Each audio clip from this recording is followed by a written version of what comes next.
Hi friends, இன்வெஸ்ட்மெண்ட்னு வர சொல்ல பொதுவாக எல்லாரும் கேட்குற ஒரே விஷயம், பா ஸ்ட்ரெயிட்டாக சொல்லு, நான் எங்கே இன்வெஸ்ட் பண்ணணும், சும்மா வளன்னு பேசிட்டு இருக்காதீங்க, எங்கன்னு சொன்னீங்கன்னா டக்குன்னு பணத்தை போட்டு போயிடுவேன் அப்படின்னு தான் எல்லாரும் பேசுறாங்க. இது எப்படி இருக்குன்னா, கடை நேரம் வந்துப்பா நான் கிணத்துல குதிக்கணும், எந்த கிணறு சொல்லி கரெக்டாக குதிக்கிறேன் அப்படின்னு இப்போ முதல்ல கிணத்துல குதிக்கணும்னா உங்களுக்கு நீச்சல் தெரியுமான்னு தெரியணும், கிணறு எவ்வளோ ஆழம் இருக்குன்னு தெரியணும், சேஃப்டி ப்ரிகாஷன் கிணத்துல குதிச்சா யாராவது தூக்கின்னு வரத்துக்கு ஆள் இருக்கான்னு பார்க்கணும். எதுவுமே தெரியாம நான் வந்து கிணத்துல குதிக்கணும் அப்படின்ற மாதிரி தான் இருக்கு. நீ பொதுவா இன்வெஸ்ட்மெண்ட் நான் எங்க போடணும்? பொதுவாகவே இன்வெஸ்ட்மெண்ட்டை பொறுத்த வரைக்கும் ஃப்ரெண்ட்ஸ் எல்லாமே பெஸ்ட் தான்.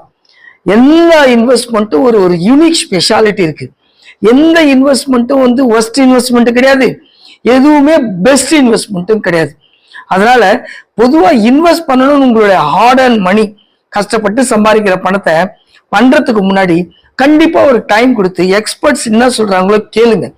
அதை கேட்டுட்டு எனக்கு எது கரெக்டா வரும் அப்படின்னு தெரிஞ்சு பண்றதுதான் கரெக்டான வழிமுறை. மை டியர் ஃப்ரெண்ட்ஸ், நிறைய இன்வெஸ்ட்மெண்ட் இருக்கு.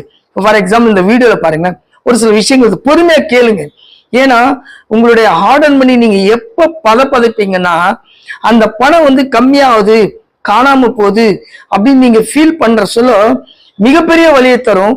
நீங்க ப்ரொவிஷன் முன்னாடியே எந்தெந்த இன்வெஸ்ட்மெண்ட் என்ன யூனிக் ஸ்பெஷாலிட்டின்னு தெரியாம பண்ணோம்னா, இப்போ for example my dear friends, பொதுவாகவே ட்ரெடிஷ்னல் இன்வெஸ்ட்மெண்ட்ஸ் நிறைய இருக்கு. ட்ரெடிஷ்னல்னா இன்ஃப்ளேஷன் எட்ஜ் ப்ராடக்ட்னு வாங்க. பெருசா வந்து இன்ஃப்ளேஷன் எட்ஜ் ப்ராடக்ட்ல பெரிய ஈல்டு இருக்காது. இப்போ 6% 7% இன்ஃப்ளேஷன் ஆவரேஜ்னா கிட்டத்தட்ட அந்த ஈக்குவல் இன்ஃப்ளேஷன் எட்ஜ் ப்ராடக்டா இருக்கும். இப்போ ஃபார் எக்ஸாம்பிள் ட்ரெடிஷ்னலாக நம்ம எங்கெங்க இன்வெஸ்ட் பண்ணுவோம்?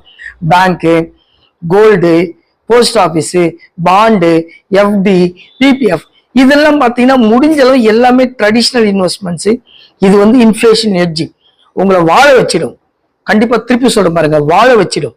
அதனால நீங்க தைரியமா கண்டிப்பா இன்வெஸ்ட் பண்ணலாம், ஆவரேஜா வாழ்ந்துடலாம். இதுக்கப்புறம் அடுத்த ப்ராடக்ட்ஸ் இருக்கு, கொஞ்சம் ரிஸ்க் எடுத்து. எப்படி? இன்ஃப்ளேஷன் எட்ஜ் ப்ராடக்ட் விட இன்ஃப்ளேஷன் பீட்டிங் ப்ராடக்ட்ஸ் அப்படின்னு. இப்ப 6% இன்ஃப்ளேஷன்னா இது 7, 8, 10 ஏதோ கொடுக்கும். கண்டிப்பா இன்ஃப்ளேஷன் பீட்டிங் ப்ராடக்ட். இன்ஃப்ளேஷன் எட்ஜில் வாழ்ந்துடலாம், இன்ஃப்ளேஷன் பீட்டிங் ப்ராடக்ட்ல கொஞ்சம் பணக்காரனா கொஞ்சம் மாறலாம். இதெல்லாம் என்ன? Mutual funds, equity, real estate, commodities, crypto currency, இல்லை டெய்லி நீங்க ட்ரேட் பண்ற விஷயம், பிரைவேட் ஈக்விட்டிஸ் நிறைய இருக்கு. இதெல்லாம் இன்ஃப்ளேஷன் எட்ஜ் ப்ராடக்ட். அதை விட கொஞ்சம் பீட் பண்ணி கொஞ்சம் அதிகமா இருக்கும். High risk high yield product இருக்கு, டெய்லி ட்ரேட் பண்ண இன்ட்ராடே, அப்புறம் ஃபியூச்சர் அண்ட் ஆப்ஷன்ஸ், கமாடிட்டிஸ் எவ்வளோ இருக்கு. இதுல ஹை கடன் வாங்கி இன்வெஸ்ட் பண்ணக்கூடிய எல்லாமே இன்க்ளூடிங் பிசினஸோட சேர்ந்து நான் சொல்றேன். எங்கெல்லாம் பெரும் கடன் வாங்கி ஹையர் இன்ட்ரெஸ்ட் ரேட்ல நீங்க வாங்கி இன்வெஸ்ட் பண்ற எல்லாமே ஹை ஈல்டும் கொடுக்கும், ஹை ரிஸ்க்கும் கொடுக்கும். அதனால மை டியர் ஃப்ரெண்ட்ஸ், இந்த என்ன இன்வெஸ்ட்மெண்ட் எது பெஸ்ட் அப்படின்னு பார்க்கணும். பொதுவாகவே ஒரு இன்வெஸ்ட்மெண்ட் ஒரு காலகட்டத்தில் பெஸ்டா தெரியும், அது வந்து சூப்பரா இருக்கிற மாதிரி இருக்கும். இப்போ ரியல் எஸ்டேட் தான் பெஸ்ட் ஈல்டு கொடுக்கும் அப்படின்னு ப்ரூவன் மெத்தடா காலகாலமா இருந்தா மற்ற கம்பெனிஸ்லாம் எதுக்கு இருக்காங்க பாஸ்? எல்லாமே எல்லா கம்பெனி க்ளோஸ் பண்ணிட்டு எல்லா பணத்தையும் ரியல் எஸ்டேட்ல இன்வெஸ்ட் பண்ணிடலாமே. நான் சொல்றது கரெக்டுங்களா? இப்போ ஈக்விட்டிஸ், ஷேர் மார்க்கெட் தான் ஈல்டு பெஸ்ட் லாங் டேர்ம்ல கொடுக்கும் அப்படின்னா எதுக்கு வீடு வாங்கி போடணும், எதுக்கு கம்பெனி ஆரம்பிக்கணும்? ரிலையன்ஸ் கம்பெனி, ஐசிஐசி இவங்கெல்லாம் எதுக்கு வந்து கம்பெனி ஆரம்பிச்சு, பேங்க் ஆரம்பிச்சு, தொழில் பண்ணணும்? எல்லாத்தையும் மூடிட்டு எல்லாமே மியூச்சுவல் ஃபண்ட்ஸ்லயும் ஈக்விட்டிஸ்லயும் ஷேர் மார்க்கெட்லயும் போட்டு பட்டும் தூங்கினா கூட 12% 5% வருமே. பேங்க்லாம் 1% 2% டிஃபரெண்ட்டுக்கு தான் பேங்கே நடத்துறாங்க. 1% டிஃபரெண்ட்ல வந்து கோடிக்கணக்கான காசு சம்பாதிக்கிறாங்க.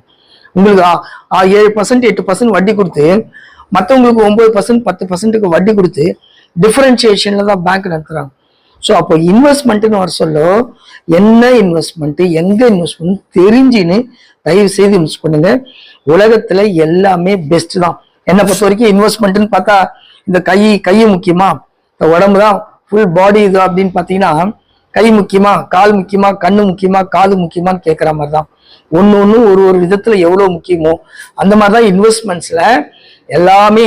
Gold, post office, bank, FD, insurance எல்லாமே, mutual funds, share market, real estate எல்லாமே நீங்க கலந்து போறது தான். எங்க குருநாதர் கோபிநாத் சார் அடிக்கடிக்கு சொல்லுவார், எது best investment? there is no best investment in the world. அப்ப best investment it's in the mix அப்படின்னு எல்லாமே கலந்துதான் ஒரு பெஸ்ட் இன்வெஸ்ட்மெண்ட் உங்களால ப்ரொடியூஸ் பண்ண முடியும். அதுவும் வந்து ஒரு ஸ்டாண்டர்ட் மிக்ஸ் இருக்கா? கண்டிப்பா கிடையாது. there is no standard mix. it's a depends upon the person. அவங்களுக்கு தகுந்த அப்படிதான் அந்த ரிஸ்க், அந்த இன்வெஸ்ட்மெண்ட் இருக்கும். அதனால ஒரு ஸ்டாண்டர்ட் ரிஸ்க் கிடையாது. ஸ்டாண்டர்டான ஒரு இன்வெஸ்ட்மெண்ட்ன்றது பெஸ்ட் இன்வெஸ்ட்மெண்ட்ன்றது உலகத்துல கிடையாது. எல்லாமே இட்ஸ் இன் த மிக்ஸ். அப்ப அந்த மிக்ஸ்ல ப்ராடக்ட்ல பொறுத்த வரைக்கும் நான் ரொம்ப அடிப்படையா பண்றது நம்பர் 1 ஸ்டேஜ் என்ன இன்வெஸ்ட் பண்ணணும் அப்படின்றத காட்டிலும் எவ்வளவு நாள் இன்வெஸ்ட் பண்ண போறோம் அந்த பணத்தை அப்படின்ற டைம் பவுண்ட் தான் ஃபர்ஸ்ட் முக்கியம். எனக்கு இது ஷார்ட் டேர்ம்ல 1 இயர்ல வேணும், 3 இயர்ஸ்ல வேணும், 5 இயர்ஸ்ல வேணும் அப்படி நீங்க டைம் பவுண்ட் பண்றீங்களே அதுதான் முதல்ல முக்கியம். இந்த டைம். ரெண்டாவது, இந்த பணம் எனக்கு ரிட்டர்ன் கண்டிப்பா வரணும் அப்படின்ற பணத்தை எந்த அளவு ரிஸ்க் எடுக்கலாம் அப்படின்றது கால்குலேட் பண்ணி தான் சொல்ல முடியும். உங்களுடைய ரிஸ்க் ஆப்பிடேட் எவ்வளவு நாள் வெயிட் பண்ணுவீங்க, இந்த பணம் எந்த காலகட்டத்துல முக்கியம் அப்படின்னு. அதே மாதிரி my dear friends, time fix பண்ற விஷயங்களுக்கெல்லாம் ரிஸ்க் எடுக்கக்கூடாதுன்னு. இப்போ ஃபார் எக்ஸாம்பிள் 17 வயசுல என் பையனுக்கு எஜுகேஷனுக்கு கண்டிப்பா இது வேணும் அப்படின்ற நேரத்துல இன்னும் எனக்கு 3 வருஷம் தான் இருக்கு அப்படின்ற நேரத்துல ரிஸ்க் எடுக்க வேண்டிய அவசியமே வேணான்றது. ஏன்னா அந்த பணம் தான் குழந்தைங்களோட படிப்புக்கு கரெக்டா 3 வருஷத்துல வேணும்னா அதை எங்க இன்வெஸ்ட் பண்ணணும்? 3 வருஷத்துல ரிட்டர்ன் ஒரு நாமினலா வரக்கூடிய இடங்கள்ல எங்க இன்வெஸ்ட் பண்ணலாம்னு பார்த்து இன்வெஸ்ட் பண்ணணும். அப்போ டைம் பவுண்டு, உங்களுடைய ரிஸ்க் ஹேபிடேட், நீங்க எவ்வளவு ரிஸ்க். ஒரு சிலர் நான் பாத்துக்கிறேன் மை டியர் ஃப்ரெண்ட்ஸ், என்னோட எக்ஸ்பீரியன்ஸ் 25 வருஷத்துல திருப்பி சொல்றதுதான். 4 லட்சம் இன்வெஸ்ட் பண்ணிட்டு, ஃபார் எக்ஸாம்பிள் ஒரு கிளைண்ட் 7 லட்சம் இன்வெஸ்ட் பண்ணிட்டு அவர் வந்து கிட்டத்தட்ட ஓவர் த பீரியட்ல 7 லட்சம் 4 லட்சமா மாறுது. அவர் வந்து ஒரு பெருசா பயப்படல. ஏன்னா அவருக்கு நல்லாவே தெரியும் என் கூட நல்லா டிராவல் ஆகிறாரு, லாங் டேர்ம்ல இதெல்லாம் வரும் அப்படின்னு. ஈக்விட்டிஸ்ல, ஷேர் மார்க்கெட்ல தே ஆர் வெயிட்டிங். அந்த 7 லட்சம் 4 லட்சம் ஆகி 4 லட்சம் 14 லட்சம் ஆகி எடுத்த பீரியட்ல நான் பார்த்துருக்கிறேன். ஆனா 1 லட்சம் இன்வெஸ்ட் பண்ணிட்டு அது 98,000 ஆனவனா கடன்னு கை கால்லாம் அப்படியே உதிரி ஹாஸ்பிட்டல்ல இருக்கிற மாதிரி ஆகி மொத்த பணத்தையும் விட்ரா பண்ண ஆளையும் பார்த்துருக்கிறேன் ஒரே வருஷத்துல. அதனால டைம் பவுண்ட் ரொம்ப ரொம்ப இம்பார்ட்டன்ட். ஃபிக்ஸ் பண்ண டார்கெட்டுக்கு, ஃபிக்ஸ் பண்ண கோலுக்கு டைம் ரொம்ப ஷார்ட்டா இருந்தா ரிஸ்க் எடுக்கக்கூடாது. டைம் அதிகமா இருந்துச்சுன்னா கண்டிப்பா ரிஸ்க் எடுக்கலாம். அதனால சொல்லி முடிக்கிறது ஒண்ணுதான் ஃப்ரெண்ட்ஸ், சிம்பிளா உலகத்துல எல்லா இன்வெஸ்ட்மெண்ட்டும் ஒரு விதத்துல யூனிக்கான ஸ்பெஷல் ஃபியூச்சரோட தான் இருக்கு. அதனால எந்த இன்வெஸ்ட்மெண்ட் என்ன முக்கியம் அப்படின்ற ஒரு சில இந்த ஃபைனான்சியல் விஷயங்களை தெரிஞ்சுக்கிங்க. அதே நேரத்துல எந்தெந்த இன்வெஸ்ட்மெண்ட் என்னென்ன பிளஸ் இருக்கு மைனஸ் இருக்குன்னு தெரிஞ்சுக்கங்க. இதுக்கு நான் உங்களுக்கு சொல்றது திருப்பி ஒண்ணு தான். ஒரு அப்பாயின்மெண்ட் ஃபிக்ஸ் பண்ணின்னு wherever you are in the world, எங்க இருந்தாலும் ஒரு டைம், ஒரு வீடியோ கால் டைம் ஃபிக்ஸ் பண்ணிட்டு கால் பண்ணீங்கன்னா டீட்டெயிலா எங்களுடைய எக்ஸ்பர்ட் டீம் உங்களுக்கு ஒரு ஃப்ரீ கன்சல்டேஷன்ஸ் கொடுக்கும். கண்டிப்பா இன்வெஸ்ட் பண்ணணும், தெரிஞ்சுக்கின்னு இன்வெஸ்ட் பண்ணணும். கண்டிப்பா பெஸ்ட் இன்வெஸ்ட். திருப்பி முடிக்கிற ஒரே விஷயம் ஒண்ணுதான் ஃப்ரெண்ட்ஸ், நான் எப்பவுமே நிறைய பிசினஸ் எல்லாருக்கும் பெஸ்ட் இன்வெஸ்ட்மெண்ட் பொதுவாகவே நிறைய ஈல்டுனா அதுதான் அவங்க செய்யற தொழில் தான். ரெண்டாவது நிறைய ஈல்டுனா நிறைய ப்ராடக்ட்ஸ் அவென்யூ இருக்கு. எங்க எப்படி இன்வெஸ்ட் பண்ணும், எவ்வளவு டைம் பீரியட் எனக்கு இருக்கு, என்னென்ன கோல்ஸ் இருக்குன்னு தெரிஞ்சுக்கின்னு அதுக்கப்புறம் இன்வெஸ்ட்மெண்ட் வாங்க. நான் ஒரே விஷயம் தான் உங்களுக்கு கேட்கறேன் ஃப்ரெண்ட்ஸ், 5 வருஷமோ 10 வருஷமோ இன்வெஸ்ட் பண்ண போறீங்க, ரிட்டர்ன் எடுக்க போறீங்க.